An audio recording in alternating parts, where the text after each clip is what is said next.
Dear students, last lecture में हमने पढ़ा था related to potassium dichromate, chemistry of potassium dichromate. अब इससे रिलेटेड हमने कुछ क्वेश्चंस को करना है। सबसे पहले तो हम फिर से वो रिवाइज करें कि पोटाशियम डाइक्रोमेट की प्रिपरेशन क्या है। तो 3 स्टेप में इसकी प्रिपरेशन होती है। First of all, conversion of chromite ore into sodium chromate. तो मैंने कल पढ़ाया था आपको कि हमें इनके फॉर्मूले याद रखने हैं। डाइक्रोमेट क्या होता है? Cr2O7 2 नेगेटिव, ये होता है डाइक्रोमेट। और क्रोमेट क्या होता है? CrO4 2 negative, chromate. अब इन दोनों फॉर्मूला की हेल्प से हमने रिएक्शंस को लिखना है। और हमें यह भी पता है कि जो ओर ऑफ पोटाशियम डाइक्रोमेट है वो क्या है? क्रोमाइट ओर, जो कि मिक्स्ड ऑक्साइड है, आयरन ऑक्साइड और क्रोमियम ऑक्साइड। तो FeCr2O4 हो जाता है। तो first of all, conversion of this chromite ore into sodium chromate. तो सोडियम क्रोमेट कैसे बनेगा? ये क्रोमेट है तो सोडियम के साथ इसका फॉर्मूला क्या आ जाएगा? Na2CrO4। So iron chromite ore जो है with sodium hydroxide gives sodium chromate. This is first step. Then conversion of this sodium chromate into sodium dichromate, sodium chromate into sodium dichromate. So sodium chromate का formula तो पता है, sodium chromate, sodium का positive charge होता है, chromate CrO4 2 negative.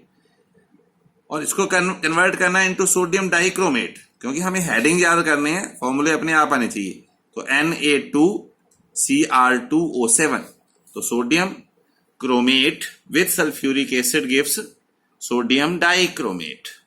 And the last step of the preparation is conversion of this sodium dichromate into potassium dichromate. तो sodium dichromate जो है Na2Cr2O7 को पोटाशियम डाइक्रोमेट, वो भी फॉर्मूला क्या बनेगा? K2Cr2O7।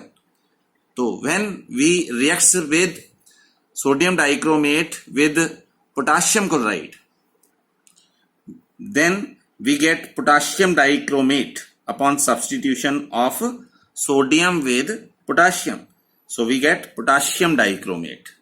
सो पोटाशियम डाइक्रोमेट के हमें ऑरेंज रेड कलर के क्रिस्टल ऑब्टेन्ड होते हैं।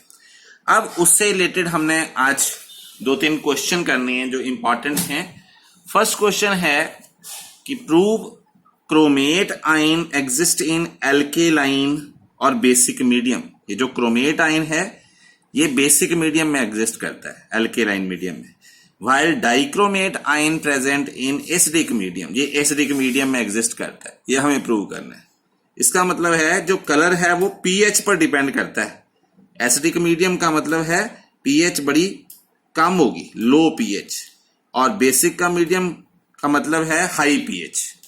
अब सपोज हमारे पास एक टेस्ट ट्यूब है और उस टेस्ट ट्यूब में जो कलर है, हमने कोई कंपाउंड लिया है और उसका कलर है ऑरेंज, तो इसका मतलब उसमें क्या है? डाइक्रोमेट। उसमें क्या है? डाइक्रोमेट। अब हम इस टेस्ट ट्यूब में, मतलब डाइक्रोमेट में, अगर हम एसिड ऐड करते हैं H positive, upon adding acid in dichromate solution, test tube में हमने थोड़ा एसिड डाल दिया, तो H पॉजिटिव OH नेगेटिव के साथ रिएक्ट करेगा और इसको न्यूट्रलाइज कर देगा। इसकी कंसंट्रेशन हो जाएगी कम। अब according to Le Chatelier principle बोलता है जिस साइड इसकी कंसंट्रेशन कम हुई उस साइड इक्विलिब्रियम शिफ्ट होगा और इसकी कंसंट्रेशन को फिर से इंक्रीज कर देगा। तो इसका मतलब इक्विलिब्रियम इसी साइड आया। तो जब हमने एसिड डाला तो डाइक्रोमेट ही रहा, कलर चेंज नहीं हुआ, ऑरेंज रेड ही रहा, according to Le Chatelier principle. यही हमने प्रूव करना था कि dichromate exist in acidic medium. जब हमने एसिड डाला तो ये कलर को चेंज नहीं करेगा। अब हम इसमें बेस डालते हैं। बेस का मतलब OH नेगेटिव डालते हैं। जो ऑरेंज रेड कलर था हमारे टेस्ट ट्यूब में कोई कंपाउंड का वो डाइक्रोमेट के कारण है। अब उसमें बेस डालने पर क्या हुआ, एसिड डालने पर तो इक्विलिब्रियम बैकवर्ड शिफ्ट हो गया, और बैकवर्ड इक्विलिब्रियम शिफ्ट होने से डाइक्रोमेट ही रहा, ऑरेंज रेड ही। पर जब हमने बेस डाला तो बेस डालने पर OH कंसंट्रेशन क्या होगी, OH कंसंट्रेशन इंक्रीज होगी। अब कंसंट्रेशन इंक्रीज हुई तो क्या हुआ, ये फॉरवर्ड जाएगा ताकि इक्विलिब्रियम फिर से बैलेंस हो। तो again according to Le Chatelier principle equilibrium shift होगा किस साइड, equilibrium shift forward direction, forward. और उसमें फॉरवर्ड डायरेक्शन में क्या है, येलो कलर का क्रोमेट आयन, तो मतलब ऑरेंज कलर चेंज हो जाएगा into yellow colour upon adding base. यही हमने प्रूव करना था कि chromate ion exist in basic medium at high pH, तो क्रोमेट आएगा। तो मतलब अगर ऑरेंज कलर है और उसमें एसिड डाल रहे हो तो वो ऑरेंज ही रहता है, बट बेस डालने पर वो येलो कन्वर्ट हो जाता है according to Le Chatelier's principle. ऐसे आप उल्टा भी प्रूव कर सकते हो कि इसमें येलो कलर है तो इसका मतलब क्रोमेट आयन है, और उसमें आप एसिड डालोगे तो इसकी कंसंट्रेशन बढ़ेगी, और बढ़ेगी तो इक्विलिब्रियम शिफ्ट हो जाएगा इन अदर डायरेक्शन, तो इसका मतलब वो क्या बन जाएगा, ऑरेंज कलर। तो एसिडिक मीडियम में येलो कलर जो है वो ऑरेंज कलर में कन्वर्ट हो जाता है। और अगर हम यहां पर बेस डालते हैं, मतलब आपने इक्विलिब्रियम इसको उल्टा लिखा हो तो भी मैं समझा रहा हूं, उस ढंग से भी आंसर दे सकते हो। OH डालते हो तो ये न्यूट्रलाइज हो जाएगा, OH और H पॉजिटिव वाटर बन जाएगा, न्यूट्रलाइज होके फिर इक्विलिब्रियम इस साइड आएगा ताकि H पॉजिटिव की कंसंट्रेशन इंक्रीज करे, तो फिर आपको क्रोमेट आयन क्रोमेट ही रहेगा। So this is according to Le Chatelier's principle. और ये ध्यान देना है, ये जो मैंने रिएक्शन लिखा है ये बुक में वाटर के साथ लिखा है, वो आपने नहीं करना, इस ढंग से ही करना है।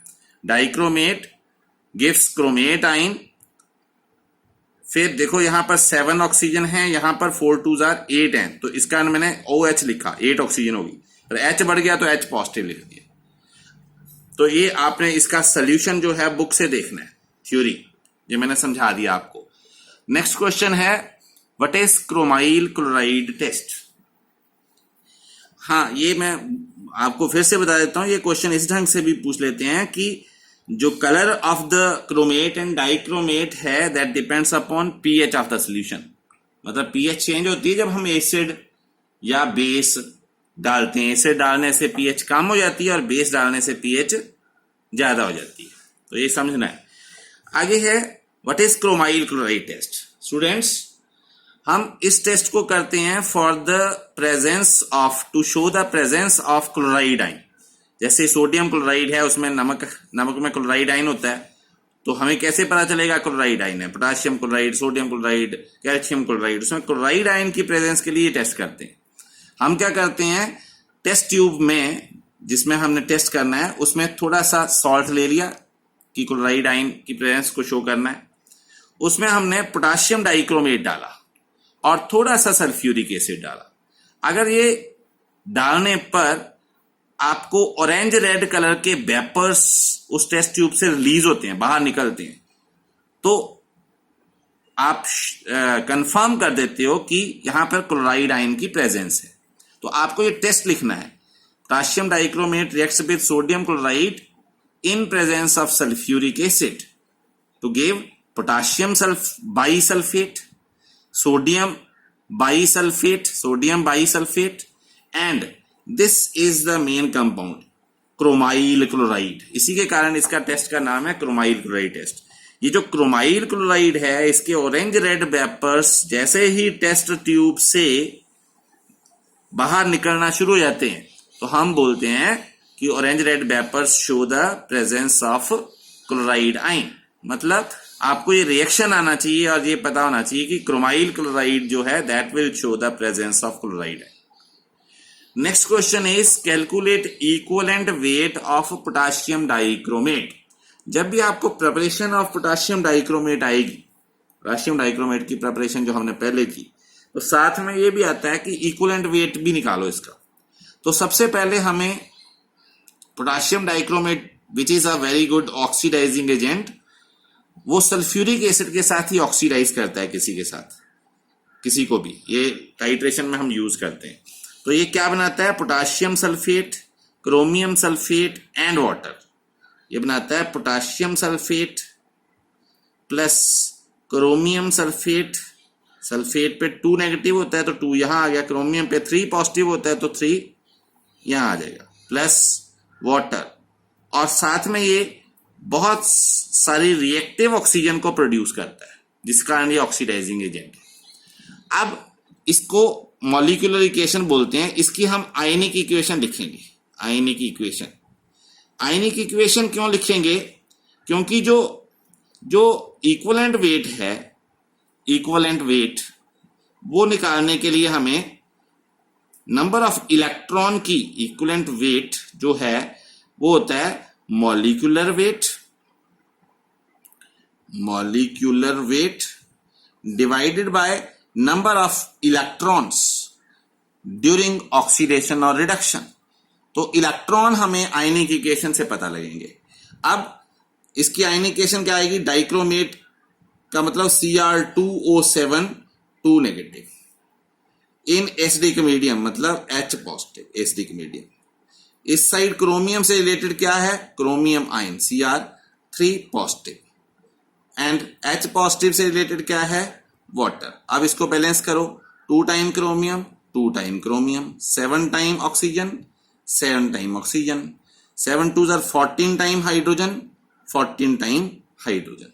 अब चार्ज बैलेंस करो, यहां 6 पॉजिटिव है और यहां कितना है 2 नेगेटिव एंड 14 पॉजिटिव, मतलब 12 पॉजिटिव आया, 12 पॉजिटिव।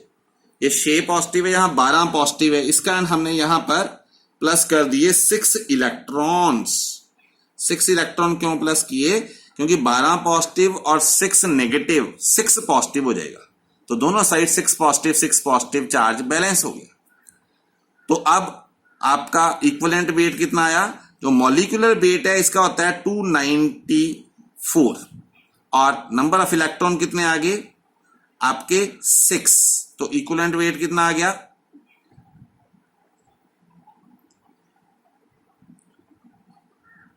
49।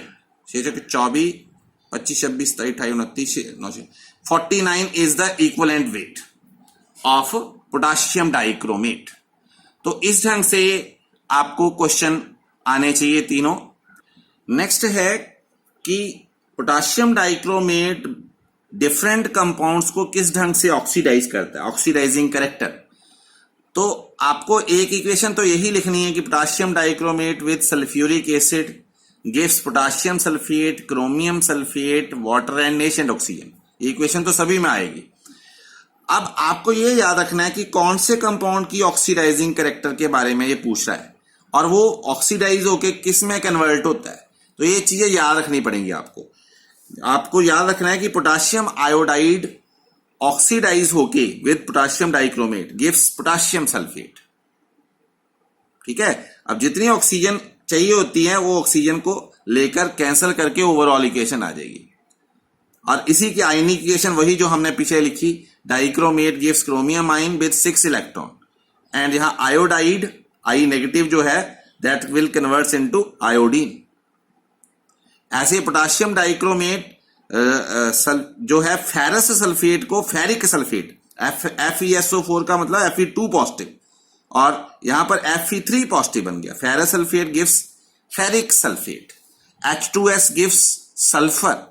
तो किस चीज को ऑक्सीडाइज करके किस में कन्वर्ट करता है ये आपको आना चाहिए। तो ऑक्सीडाइजिंग कैरेक्टर के बारे में आपने इस ढंग से क्वेश्चंस को सॉल्व करना है। आपकी आज ये ड्यूटी है कि पोटाशियम डाइक्रोमेट की टोटल केमिस्ट्री, उसके यूज ये पढ़ो। कोई भी प्रॉब्लम है तो मुझे पूछो। Thank you.